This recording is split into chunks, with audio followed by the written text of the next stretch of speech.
How to fix Facebook requests and receives your phone number from your mobile network error.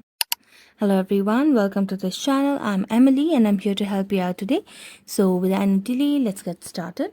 Now first of all, make sure that you have an updated version of the Facebook application on your device. Now for that, just go to the Play Store application and search for Facebook application. So as you can see, it is updated to its latest version. So I'm going to go back and tap on Facebook and then tap on app info. It will lead me to the app info page of the application.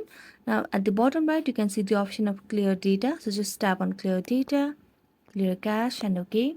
Then tap on app permissions and make sure that you have given access to files and media, location, microphone, phone, camera, and other necessary permissions, and that's it. So thank you so much for watching this video. If you enjoyed it, don't forget to like, subscribe, and hit the bell notification for more updates. That's it for today, and see you next time.